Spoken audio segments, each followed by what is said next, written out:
everybody. Welcome in to the NBA Front Office Show. It's Friday. You know what that means. Front Office Friday! Almost the off-season edition. Almost the off-season edition. Let's go. Keith, I was talking to somebody about that actually yesterday, about like the NBA Finals have been great. It's been amazing. That Game 4 was the greatest comeback we've seen in NBA history, and I'm trying to soak all of that in and enjoy the basketball we're seeing on the court, because we're not going to see basketball, at least of that quality, for quite a while. But at the same time, it's hard not to get stuck, like going, come on, NBA Finals. We want to get to the offseason. Let's go already. Not that I am torn between two worlds. The world of wanting to see great basketball on the floor and wanting stuff to happen in the NBA offseason. And I know it's unlikely to happen while the finals are actually still going. Yeah, 100%. I mean, I am rooting for the Spurs in Game 5 because I want more games. But there is part of me that says, all right, if things are being held up a little bit until we get there with, the finals ending, I think some of it is, I think the Bucks are just, let's hold and just wait and see if just one of these teams super overreact and like, we need Giannis, right? Like then, is that where it goes. So yeah, I think maybe that's what's happening here. But yeah, I'm fired up for the offseason to start too. I'm ready at this point. I gotta sorry, Tina Guzman.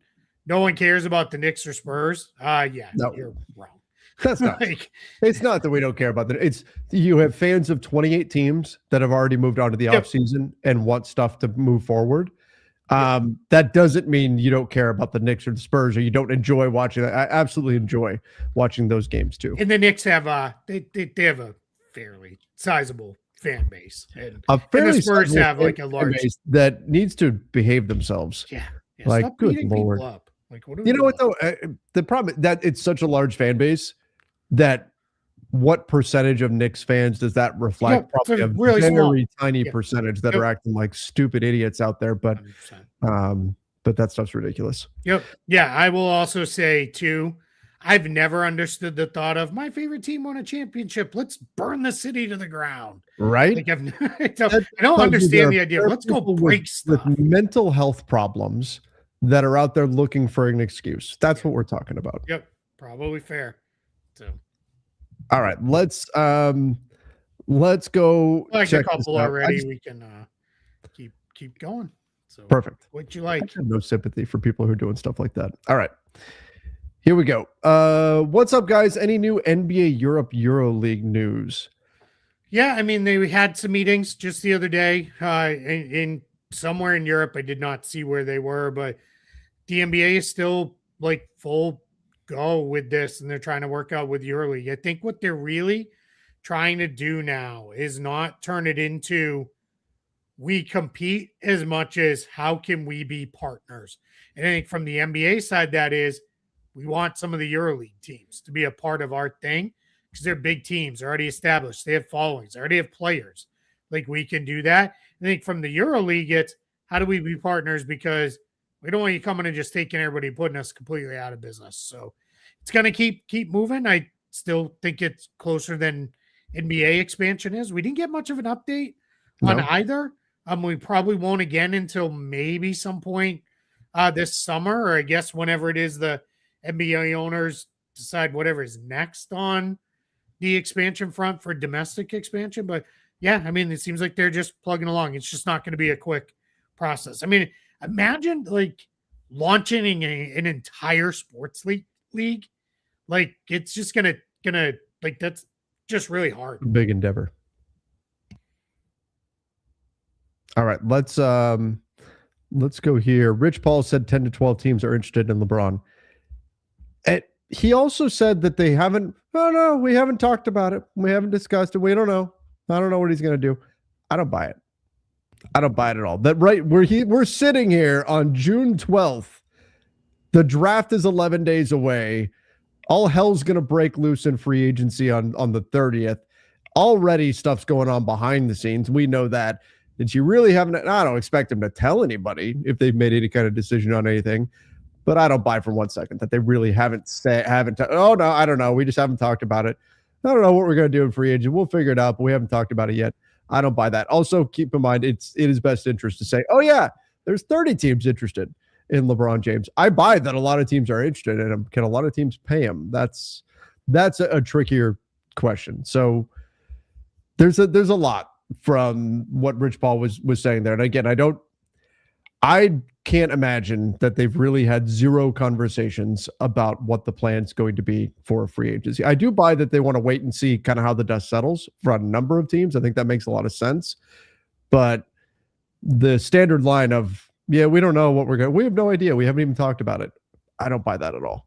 Yeah, I'm like, I don't have a lot to add because I'm completely with you. I don't think it's at all there with like they haven't talked about it. Come on. What are you talking about then? Like, come on. Like they've got some plans lined up and if you haven't talked about it all, how do you know 10 or 12 teams are interested? I guess just who you called and hung up the phone on or something. I'm not really sure. All right, let's go to this one. Tired, the Knicks have a chance to clinch a title tomorrow. Wired, Vegas Summer League is now under a month away. I saw that sigh. I saw that sigh, Keith. You like, are you doing any kind of training or anything like that to prepare? Like you basically are. This is the equivalent of a sports media marathon. What you are signing up for in Vegas, my friend. Yeah, it's I'm there a very long time, and you know better than most. I don't do the time change well at all. I am like, the good news is I'm there long enough. I finally will adjust. Like it takes me a solid 5 days to adjust to the time change. It's more that it's that close. And I'm like, all the things I need to do between now and when I leave are like, it's a little overwhelming. So I'm trying to like breathe a little bit here and just like, all right, I've still got a lot of work to do. We've got a lot of off-season stuff to come, but yeah, I mean, it's not a bad sigh. It's just oh man, I got to get ready to go. It's you know what? It's a ways off, but it's going to be here before we know it. Yeah. Pull this from Isle Farkash, one of our students from last year's SBC shutout. Sign up, sportsbusinessclassroom.com. Go check it out.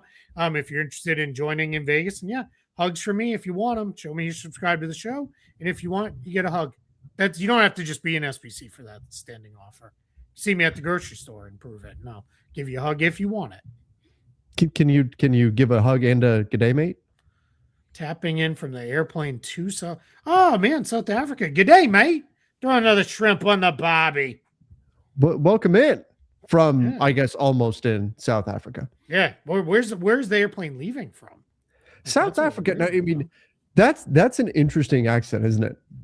The South African accent. It's like almost somewhere in between Australia and an English accent, like kind of blended together. Kind of is like in between. It really is, right? It's different. It's different. All right, let's go. Somebody said, "Oh, Keith, that's an Australian accent." That's the point. Anyone in any part of the world, except for Australia, Canada, and Keith gives them the "good day, mate." Yeah, the joke went right over your head. That's the joke. Right over your head. Keith, I think it's notable that Adam Himmelsbach hasn't poured any cold water on the Giannis rumors. A lot of trusted national reporters have done a complete 180 on the Celtics' interest. The smoke is building. I mean, I've said it. If they're willing to give up Jaylen Brown, that should put them either at or near the very front of the Giannis pursuit here. I've had some people say, well, it's more complicated because I've seen this conversation. It's more complicated because the Bucks probably aren't going to get Jaylen Brown. You'd have to go to a third team. How tall of a hurdle to clear is that? Like, hey, anybody want Jaylen Brown? Anybody want to give stuff for him? Yeah. Like 20 hands are going up, right? I mean, that's not, to me, that's not prohibitive of a deal getting done. You can find a team that'll be more than willing to give up stuff to get Jaylen Brown. Now, Milwaukee may say, well, we want that stuff to be this, and this. And, there's a back and forth there. But I don't think Jaylen Brown going to a third team overly complicates any kind of a deal just because of the value that he possesses. Yeah, I think so for anybody who doesn't know Adam Himmelsbach, he is one of the Celtics beat writers for the Boston Globe. He is super tied in. Aliens coming over there? Can you hear that? No. You didn't hear that? That like the whole house is just shaking right now. Yeah. Zeus is throwing some thunderbolts out there. Man, Thor. Yeah, Thor. My daughter is watching Thor right now, actually. So maybe she has it too loud. That's the problem. She's got to turn on too loud. That's it. You want me to put the hammer down? I use that all the time. Anytime somebody's like, "Can you put that down?" I'm like, "You want me to put the hammer down?" Anyway, it's so Adam Himmelsbach, beat writer for the Globe, covers the Celtics. He is very like in tune with Boston. What's been weird in this whole like saga here over the last couple of weeks of Celtics are in, they're not in, they're in again, like all this stuff. Everybody's like, well, Himmelsbach hasn't said anything. He is not the kind of reporter who is consistently like, here's what I heard today, here's what I heard today, here's what I'm hearing this hour. He is very he will tell you either something is done and he's confirming it, or he will break the news himself. He does not do updates like some other reporters do. No. And I'm talking about the real reporters here, not the faceless accounts that are giving you a Twitter report every 15 minutes from the entire league. Because why, if so, put your name and face on it and go make a crap ton of money. Like if you're that connected. So I think people are looking for like, we need Himmelsbach to confirm that the Celtics are in. It's probably not going to do that. That's just not generally been his approach with this. Now, to the is the smoke real? I guess so. I don't know. I mean, yeah, it's very clear it's gonna be Jaylen Brown if it is anything for Giannis. So we'll see. I don't know. I don't think we're far from a Giannis trade, but I don't know that we're in the last like 5 to 10 minutes of a Giannis trade either. So it's not the final countdown. Demonetized. So I did think Bill Simmons' comments were interesting. Not that he's always breaking news or anything like that, but the wording that he used made it sound like he knew they were out and then something changed and shifted and now they're in, and suggested that they were playing possum the whole time and they were actually in. And we've talked about the need for the Celtics that if they're going to go after Giannis, you don't want to make it as public as say Miami has with their pursuit of Giannis, because there's a chance that it doesn't work out. And then, hey, Jaylen Brown, you got 3 more years under contract. We totally tried to trade you and everyone knows it, but welcome back, buddy. I mean, there's some awkwardness there. You're going to want to try to keep things as quiet as possible. I don't buy the implication that maybe Boston is just trying to bid up Miami.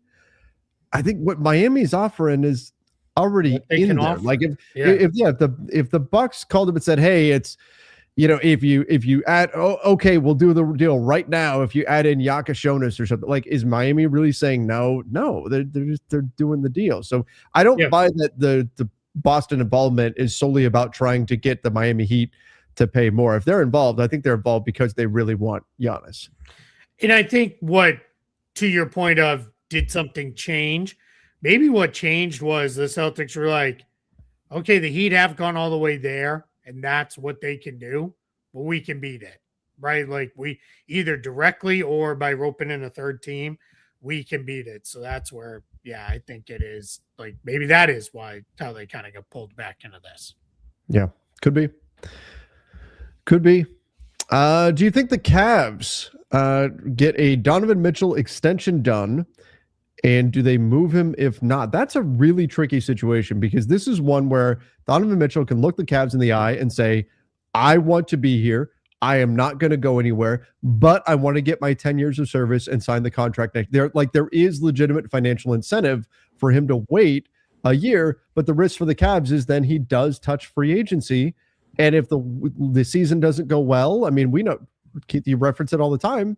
What happened with Kyrie Irving? He could be telling you one thing right now and completely change his mind the next day, a few months from now, whatever. So that's the tricky spot that they're in. Do you think if Donovan Mitchell is telling the Cavs, you got nothing to worry about, I'm going nowhere, I love it here, I will sign the extension with you 1 year from now when I can get my full 35% max. Do you think that's enough for the Cavs not to say, sorry, we're trading you if you're going to touch free agency? Yeah, I mean, so here's the good news for the Cavs, or the way this all timed out and laid up, is he can get his 35% of the cap max on an extension now, because he'll be at 10 years at the end of this next season. So he will have established 10 years of service. What he can't get is he can't get the extra year, because he would need to wait one more year to do it as a contract. I thought he had to wait a year to touch 35% period, but it's just to get the 5th year. He has to wait another year. That's where it gets a little weird, little wonky with that. I think he's probably just going to do it this summer and just take the money because it's in front of him.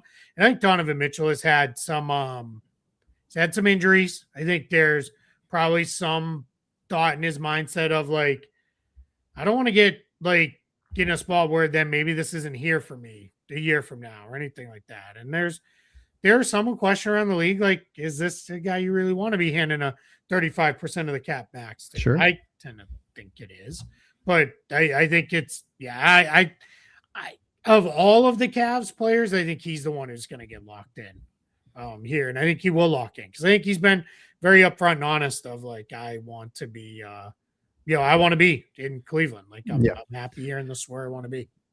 Agreed. Yeah, I think that's ultimately the way this will go with the Cavs. Now, if he says, I will not extend, obviously that's a different conversation, but I don't think that's the path we're going to go down here.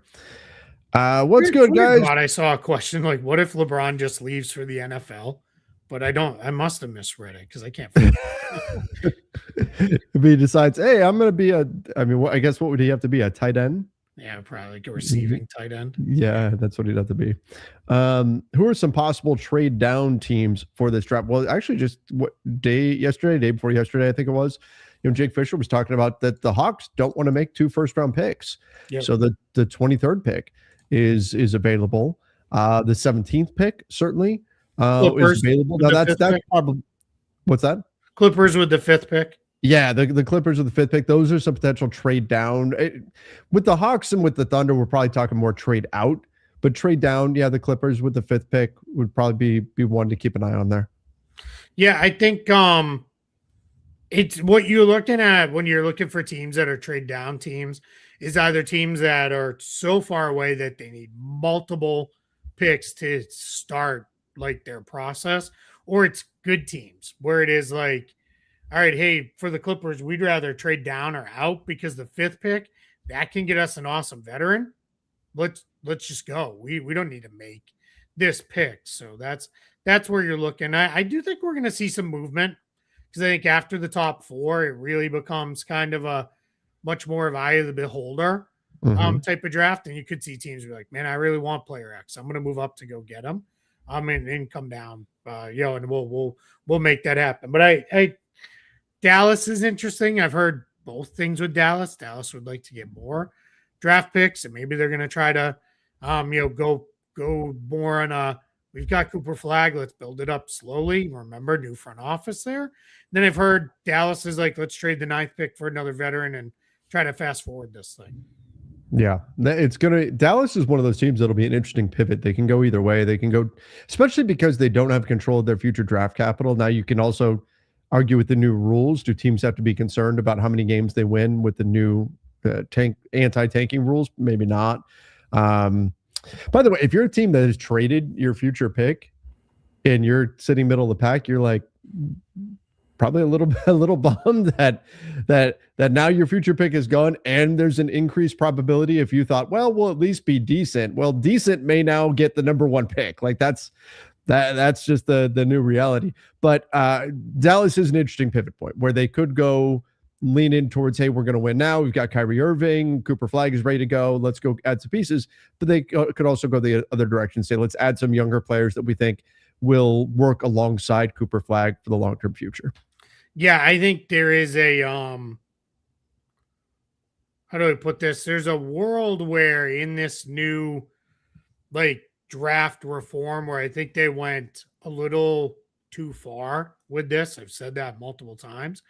but I think it's going to be a lot of fun to, like, next year, it seems like, hey, man, you guys are really scrapping out there. Yeah, we can't be third. We got to win and get Yeah. up to fourth, right? Like, I do like the idea of teams trying to win at, like, Yeah. all turns. Like, the goal was to get rid of any incentive to lose. I think they've done that. Yep. Agreed. Hey, what are your thoughts on the general narrative on Wemby right now? I don't know what it is. What is the general narrative on Wemby? If it's anything other than Wemby's awesome, people are being dumb. Yeah. I've seen some stuff like he's a dirty player. Like, that's just stuff now getting blown up because there's one game every 2 days and that's all we have to focus on. So that I'm kind of dismissing out of hand. There's a lot of people who've had Wemby blew it in crunch time, and now 2 games he was awful in the second half last game, and throwing the ball into Steph Castle's back and making the mistakes that he did, right? This needs to be held against Wemby, and Wemby needs to be criticized the same way this player is, or the same way that player is. He's a young player. It's the way it goes. What happens? Guys take their lumps in the playoffs. He's still great. I think we're too generally about all players, not just about Wemby. I think we're too reactionary in the moment and too eager to try to stack up stuff on this imaginary ledger that we have in our heads about this competition between which player's better and what this means. I saw Michael Jordan fans out there saying, I really hope Wemby loses, so then Jordan is still the only one to have a perfect record in the NBA final. I don't know. To me, it's madness, absolute insanity, and a stupid way to spend your time. You love nothing more than tearing down players. That's the problem. That's all they want to see is just tear down. There's just criticism for stuff. Should De'Aaron Fox have not made the mistake that he did? Absolutely should not have made the mistake that he did as a veteran player. But to me, the expectation for a player like Victor Wembanyama is more that they are going to make mistakes in the playoffs. They take their lumps, they learn, they grow. That's historically what's happened. The fact that the Spurs looked like a team against the Thunder anyway, that were not the younger team, that were not the less experienced team, that was the outlier. That was the surprise. That was the meat of the story there from that series was, hey, a young team doesn't look like a young team. So when they suddenly do look like a young team, well, this should kind of be the expectation, is that they are going to make young team mistakes. And in the coming years, they won't make those mistakes. And that's going to be where Wemby really hits that next level. Yeah. I mean, Wemby's already great. I think they lose, which I think they will lose this series. I think he will use this as the motivation has to improve his stamina, right? You can't be getting tired out in the NBA finals. I get it. This is super deep and super long, and we're so far into it. But you got to be able to go 40 minutes a night and have it in. You got to have it in your tank at the end. So that's going to have to get figured out, and they're going to have to, go with that way. So, I mean, but I trust that he's going to use that and get it forward. He's a great player. Sometimes it takes players time to sort things out. Cap question. Do you get hard capped at the first apron no matter how much extra salary you take back in a trade, or is it over a certain percentage? Nope. Right. Take $1 back, more you're hard capped. Yep. Simple. Take back more than you send out. Now, here's where you got to be careful, though. Trades can be broken up in any number of ways. So you could do a trade where it looks like you're taking back more than what you sent out, but it could be broken up in certain ways where it is like, oh, actually, this guy's going into this exception. So that's like one trade. And for functional purposes, it all gets rolled up and reported as one big trade because that's all 99% of people care about. But I think we're in a place where it becomes a place of we got to go in a little bit of a different direction here and kind of like think of it differently. But yeah, it just gets broken up. Sorry, I read another question while I was answering that. No, you're good. Yeah, it's teams can organize the trade however it's going to be most helpful to them, most beneficial to them. Right. So that's important to remember because it will be reported as these 4 players got traded for these 4 players or whatever, right? But that may actually be executed as 2 separate trades or 3 separate trades or whatever, the way it's actually put through. So exactly. Is the Sabonis Bridges stuff genuine? Could see that making sense for both teams. Well, based on the reporting that's out there, My read of it was essentially that the holdup was Sacramento wants a first in the deal, and the Hornets don't want to give up a first. It was Bridges and Josh Green for Sabonis. And in particular, they want one of these first, right? Either 14 or 18 in this draft. And I get I understand. I can see both sides of this. I can understand why, if you're the Kings, you would say, well, Sabonis is really good. We want a first round pick. He's a really good player. And if you're the Hornets, you're looking at it saying, is he even a positive value on the contract? That if he was making 30 million, great, absolutely, let's go. But at the price tag that he's at right now, is that even a positive value contract? Like, yes, he'd be a helpful player, but are we going to give up a first to get a guy who the perception around the league, if we needed to flip him in a future trade, might be that he's not worth the deal that he's on? That becomes a challenge. So I get it too from the Hornets side saying, wait a minute, why should we add in a first so that we can take on a player who's paid more than he's worth on his deal? And some of it, Keith, I think has to do not with his talent, but how challenging it can be to fit Sabonis into the right team with his skill set, given that he's not a rim protector, he's not a three-point shooter. Usually you want your big to be able to do at least one of those two things, be a lob threat rim protector or be a three-point shooter. He's not really either of those, but he is a very talented player. So it's hard to really gauge his value, but I can see where both sides could get tripped up on the pick in that. Yeah, and it's, let's be very clear here. I think Bridges is one of a few guys the Hornets would have to trade to get to the salary to get to Sabonis's number. It's probably like Bridges, Grant Williams, and Josh Green would be the likely somewhat trade construction there. So yeah, I think it's that's where it could go, right? I think we're in a place that could be how that goes down. It is a weird fit for Charlotte because you're not like stocked with really good defenders to protect him. You don't have another big defender that could even play with Sabonis necessarily that can protect him. If you're going to play Sabonis at the 5 or the 4, your other big man needs to be a rim protector because he's not. So that's where it gets a little tricky with that. But yeah, I think it's going to probably be more in a position where they talked about it because there could be things that make sense, but probably not. Just, they'll probably move on. And if I'm Charlotte, I'm not giving up 14 or 18 in a trade that brings Sabonis because he's just not that like perfect of a fit. Do you like a Moussa Diabate, Domantas Sabonis pairing? No. Yeah, no. I've got. If Sabonis shot threes more, sure, but he doesn't. So like, no, it's not. I mean, it would be fine, but I don't. I'm worried then about like what happens when you play a team that plays a little small. Like how are you gonna defend on the perimeter? Yeah, and on top of that, so much of Charlotte's sting, I guess, for to get a punny here is it was their ability to get down the floor quickly and get up threes in high volume, and that's difficult to do if you're playing.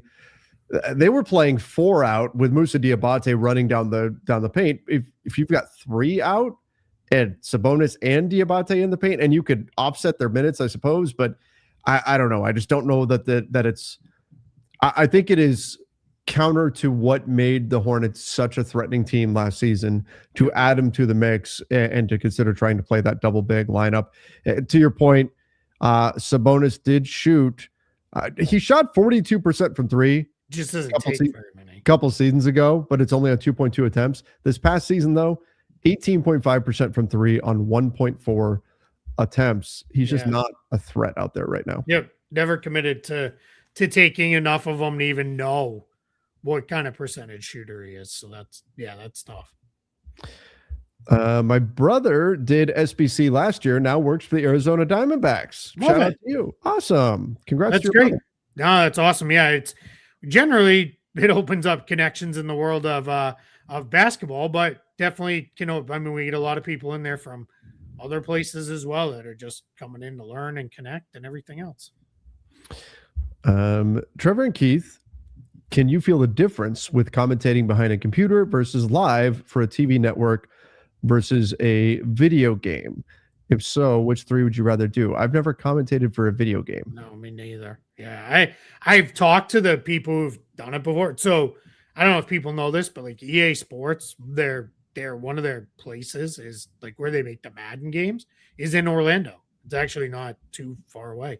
So actually this was years ago. I toured there and I actually got to meet with some of the people who do some of the recording stuff. And it's long days where it is like, all right, now say like Tom Brady throws the pass over the middle and it's a first down. Now say Eli Manning throws the pass over the middle, Right. and it's a first down. Like it can be like very long and repetitive from talking to those guys. I will say our experience calling games on NBA TV, or through the NBA rather on the NBA app.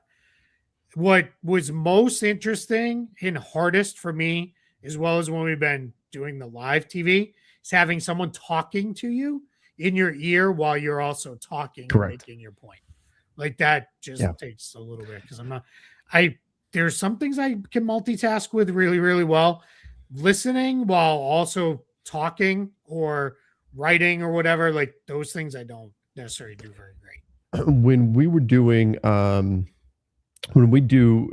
I do play-by-play for all the Lakers games, right? And that I've really gotten used to just being by myself on that. It's often every once in a while I would have somebody on with me. Most of the time it's just me. I control the timing on everything and every aspect of it. When we were doing stuff for NBA TV, whether that was we were doing the association or the warm-up or whatever, or we were doing the actual games, and what Keith's saying is exactly true. Like you've got somebody in your ear telling you 30 seconds till break, 5 seconds, 4, 3, and you've got to be like, and that's while you're talking like, okay, we got a great game here between the Nets and the Pelicans. We'll get right back to it after this. And you're trying to time it exactly right.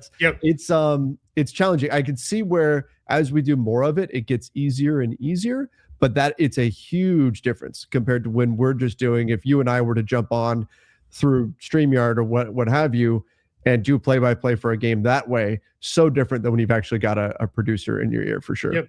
Even when we're doing like this live show, we're still in control. Like we're the ones running it. But yeah, it that takes a little bit. And I really learned watching like I watched that. I don't know if you ever watched the TV show The Newsroom. But it's by Aaron Sorkin, so it's kind of like West Wing style. It's like a lot of dialogue heavy show. But like what's cool is what you learn is like the producers are really the ones who run the show, right? Because they're the ones who are like, cut, do this, do that, break, and all these things. And for me, it was really cool to see that firsthand, where it was like, yeah, the producers really running this business. We're just yapping, right? Like it's, they're the one who's in full control of this. So yeah, really, really cool. Like it was super awesome experience. I'm so glad we get to have it. When we did the studio at Summer League, we got that experience a bit as well. A little bit, yeah. Where we had people in our ear that were, letting us know, and that actually added a whole different element, because that was you had to keep an eye as well as on what camera you were on, and that was fun too. Yeah, exactly. Yeah. I was awful at that. They were like, "No, camera 2," and I'm like, they were very nice though. They were very complimentary of how the show turned out and everything. And yeah, the show was great. I just didn't get finding the right camera. Hey, Dr. Sharkmonk, stop asking the same question in the chat. It's already flagged. We'll get to it. Be patient. Yeah, we'll get there. How weird would the pod be if the Lakers or Celtics were in the NBA Finals? Yeah, I mean, probably pretty weird. That would be the closest to ultimate destruction as like a meteor, impact coming to, that would be the toughest test of the front office show, would be a Lakers Celtics Finals for sure. Yeah, if there was ever going to be a point where we were going to legit fight with each other, that would probably be it, because it would be like, I don't know, Jason Tatum could hit Luka over the head with a chair and it'd be Luka flopped. Like, what are we doing? Right? And it's, and I know it would be the same way the other way. We'd probably honestly we would probably be like, all right, let's we're gonna pause the show, guys. We'll be back in a couple weeks. The NBA front office show has been overrun via Jason Tatum chair shot. Yeah, right. He spray painted NWO across his back. Yeah, look, this is imagine if the show existed in 2010. Why can't it have existed in 2008? Why do we have to go to the one the Lakers won? Come on now. Because 2008 we omit. It didn't. Yeah. Oh It yeah. was it was the That one the didn't dark happen. timeline. It's the Yeah. dark time. It was a Anything rough is time. possible, as and KG told us. 2008 was just a terrible time anyway because the Great Recession was starting and all of that kind of stuff. So Sure. there's so much negativity wrapped up, Yes. in that time that we have to, Anyway, 20. Yeah, look, that, my God, Keith, I don't think I've ever done this before during a game. There were literally moments in that game 7 where I like fell to my knees begging the basketball to go in. That game was the epitome of living and dying with every single play. That was the most unhealthy on edge I've ever been during a basketball game. The good thing if we did the games live, if they played each other, would be at least the incentive and the need I have to remain somewhat a rational, normal human being. Right. We would have to. There are things I said about Lakers players in 08 and 2010 that like are really horrible, horrible things that like I would have to behave. I'm ashamed of myself. Yeah. All right. At the end of the day, the fandom still runs pretty deep. So exactly. But it's funny because I said this to someone the other day. They were like, "But you did a lot of live stuff in which we were doing the show." They're like during when it was the Celtics and Mavericks, and I was like, I didn't like. I kind of knew they were going to win. Like I was just supremely confident that they were going to win. Had it gotten to a game 7, I probably would have been pretty angry and saying some pretty disgusting things that don't need repeated. All right. What are the chances of a Kyrie Irving trade, speaking of the Mavericks, and do the Rockets make the most sense? Yeah, I mean, maybe. There was I think it was Sam Amick had some reporting that the Wolves are kind of interested in Kyrie, which also makes some sense. Putting that together gets really tricky just because of the salary components. Chances of it, it's if it wasn't Masai Ujiri running the team, I would say very low. But what we have to remember is Masai Ujiri didn't draft, trade, or sign any of these players. Cooper Flagg's not going anywhere. Anybody else? Sure. I would say if it's the right deal, they'll definitely look into it. Because what having Cooper Flagg and having him be so good already is that you could go a couple different ways. You could either try to be good now, or you could slow play it and wait, and try to let it play out over a little while. Like that would certainly be a thing.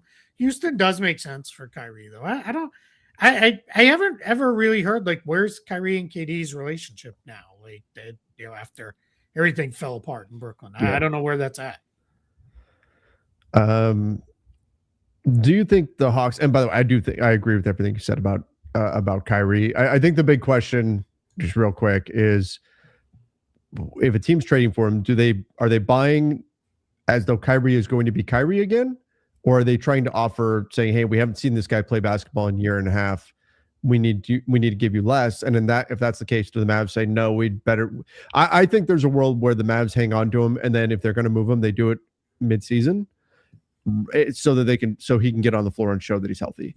Yeah. Because I do think there are teams that will hesitate and say, this guy's 34 years old and we haven't seen him play basketball in a year and a half. Yeah, he's Kyrie Irving, but if we're going to give up significant stuff, we need a little bit more confidence. Yeah, I think that's fair.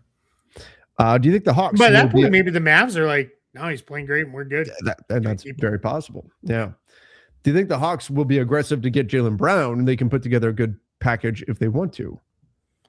Yeah, maybe. I mean, Jaylen's been, without directly saying it, I think he's been pretty clear. Like if he wasn't going to play for the Celtics, he wouldn't mind playing at home in Atlanta. For those who don't know, that's where he's from.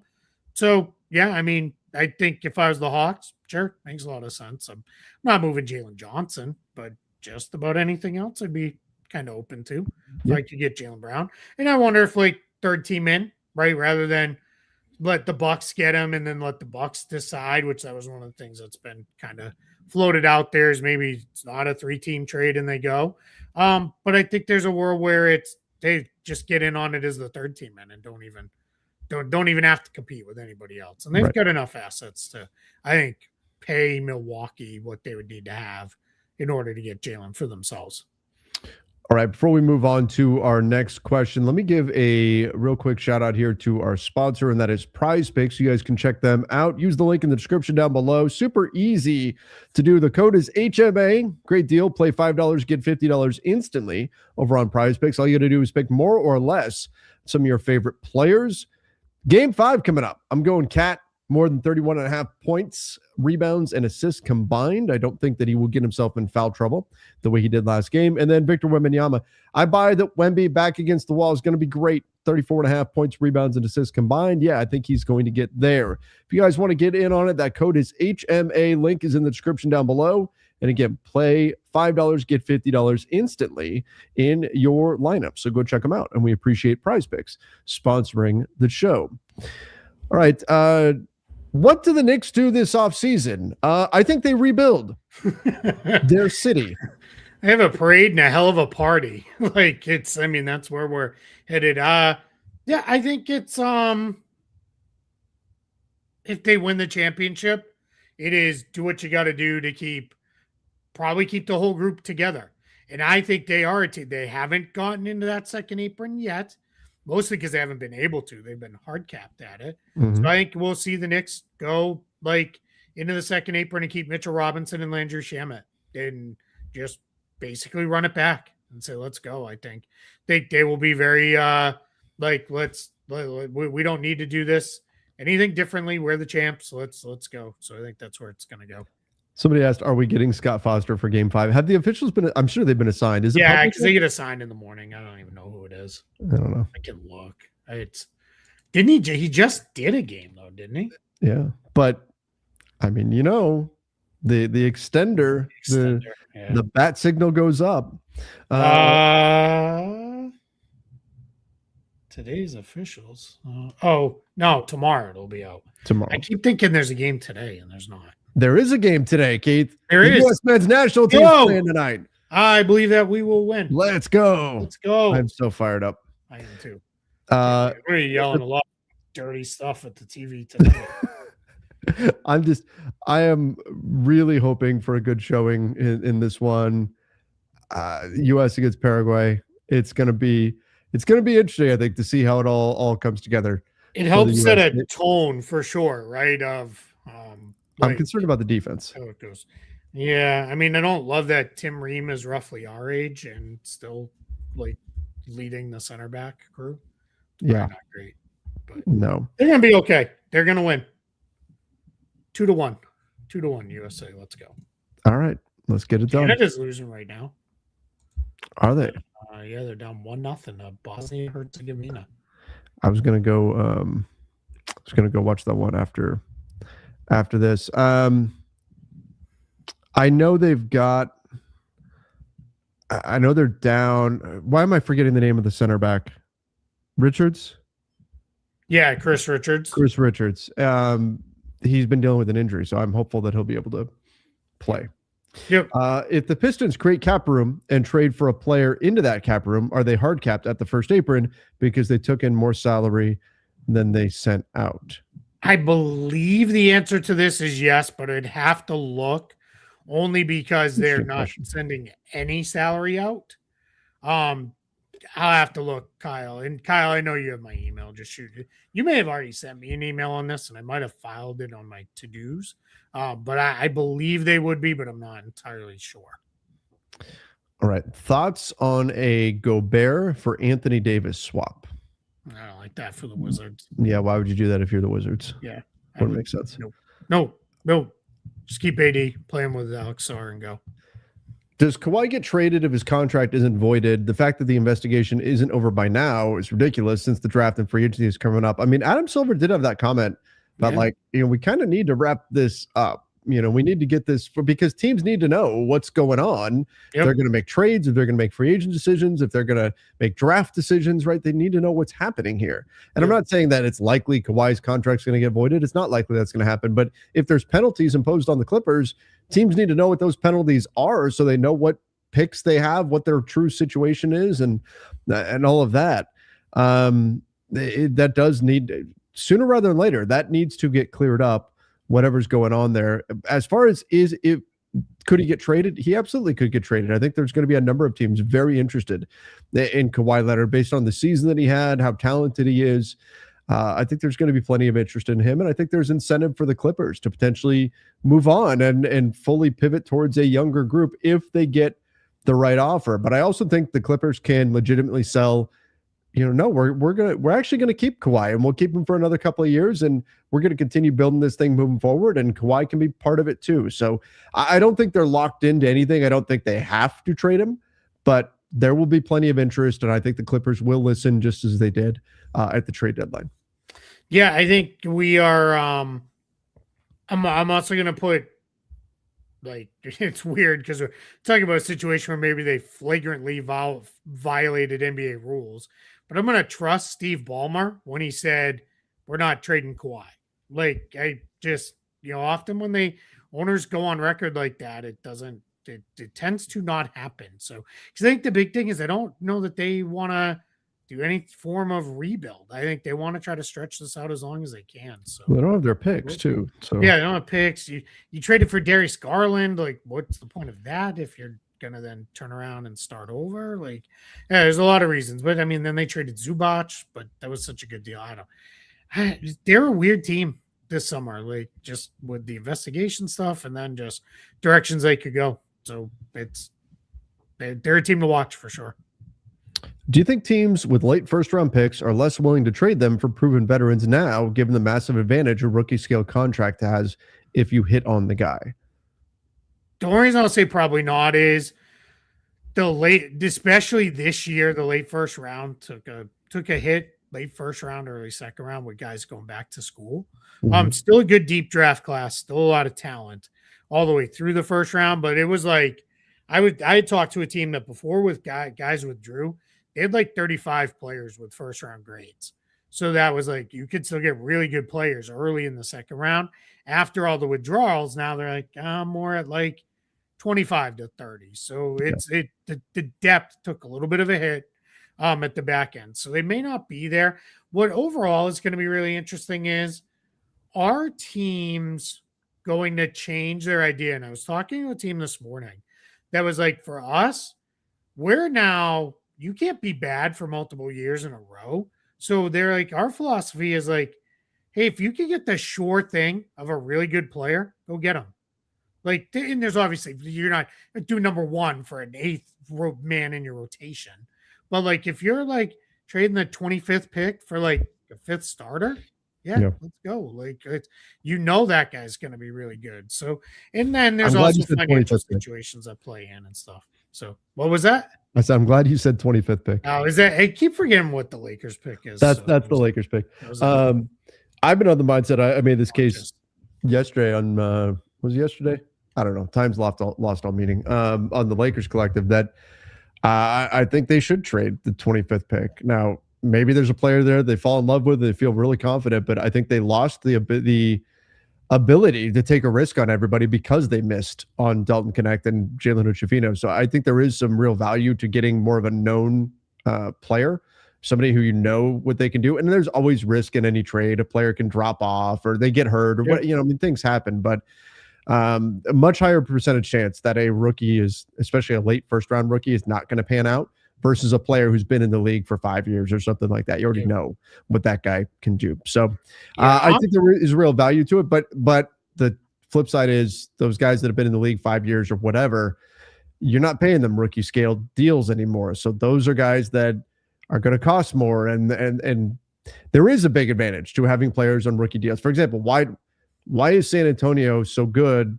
despite overpaying De'Aaron Fox? Well, because Wemby and Harper and Castle are all grossly underpaid on their rookie deals.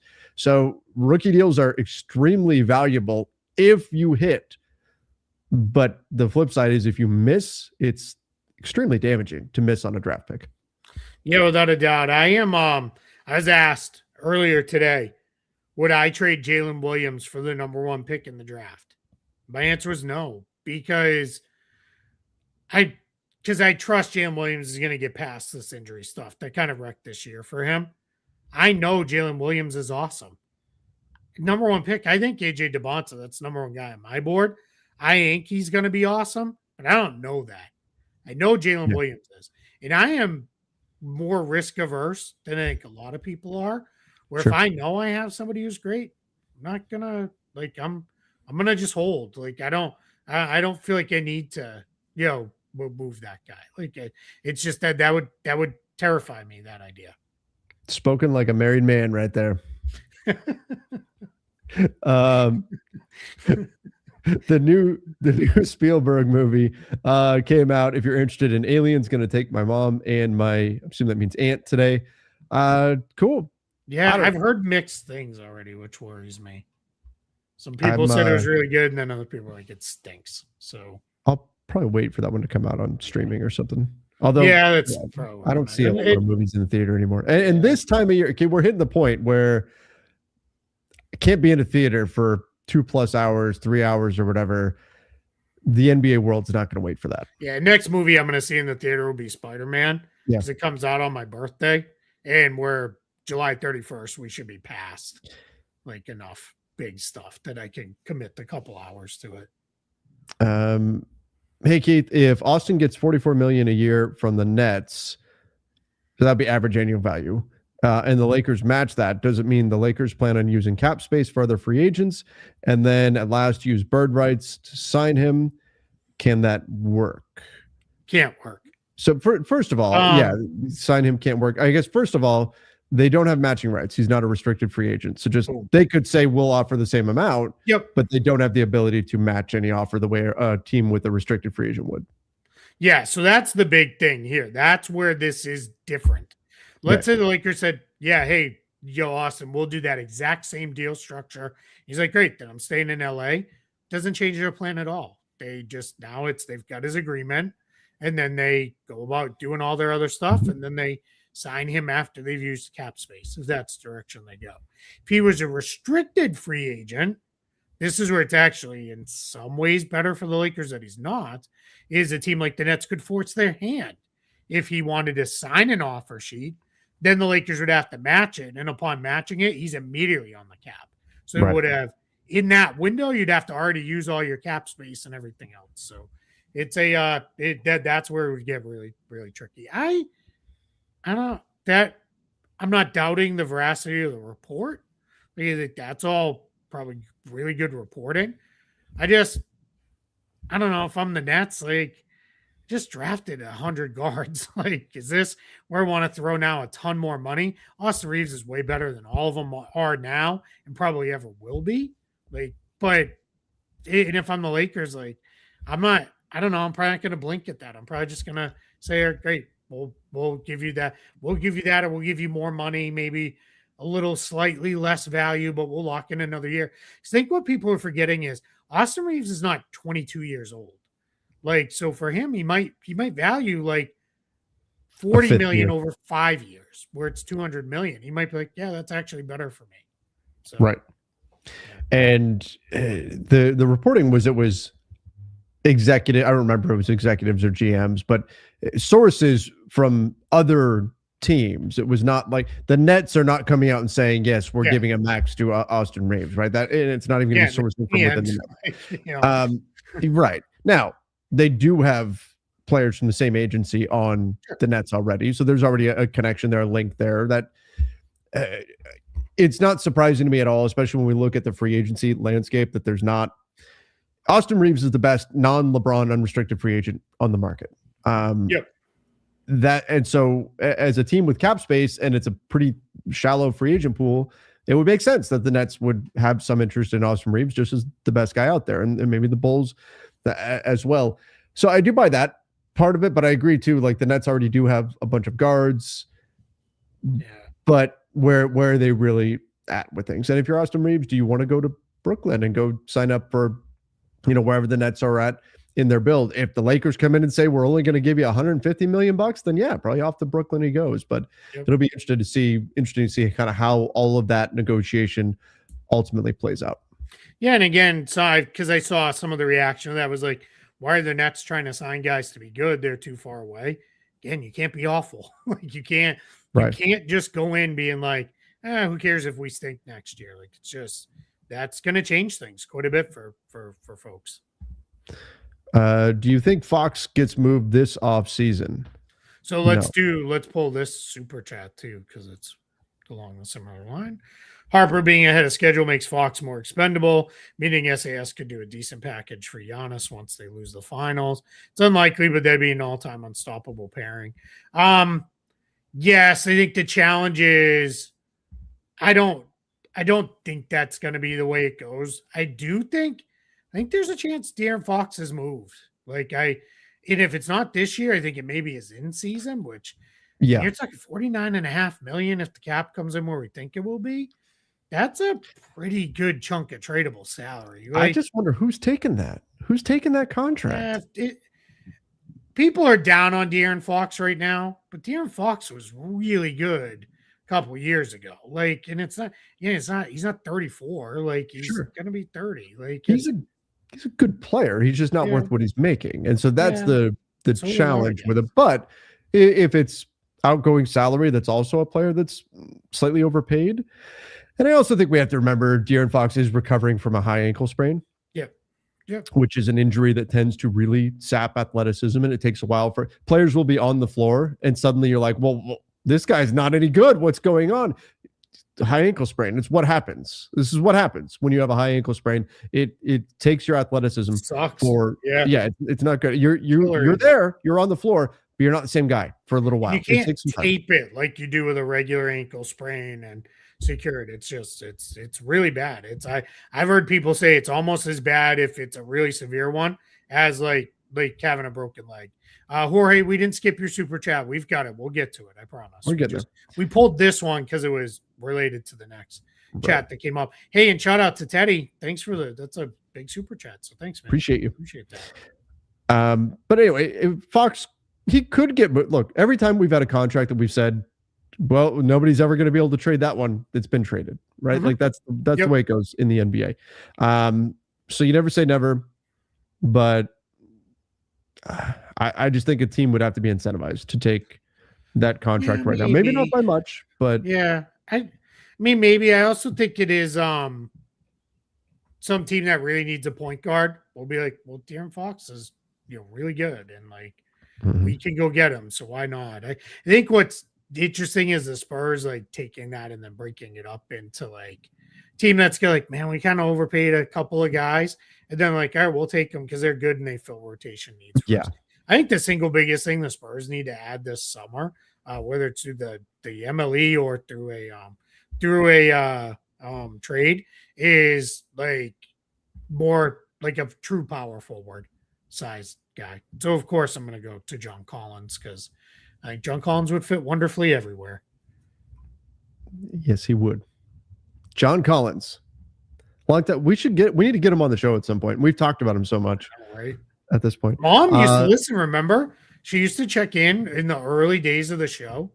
She was always in our chat. Her and De'Aaron Fox's mom used to be in the That's chat. Right. We did get De'Aaron Fox's mom in here. That's See, right. and you just slandered him. I remember Mrs. Fox who said that. I said good player, just overpaid on his contract. You said he stinks and he should be drawn and quartered. I heard it. Should the Lakers sign the scattered parts of England, right? Isn't that what happened? That's right. William Wallace. Should the Lakers sign Vucevic, Porzingis, or Rob Williams as a quality backup if Aiden opted in, since the center market isn't great? I think all three of those guys would be pretty good at the right price. Sure. If I had my choice between the three, I would probably take Rob Williams simply because we've already seen Porzingis and Luka together, and Vooch is not stylistically what they need with the mobility issues there. So I would go with him. But obviously, well, I guess, is he the biggest injury? I guess they're all kind of injury risks to varying degrees. Well, right? Vooch had the thing this year, but he's generally healthy. But Porzingis and Rob, but just if you told me each guy is going to be healthy, I would slot Rob Williams as the best fit of the group for the Lakers.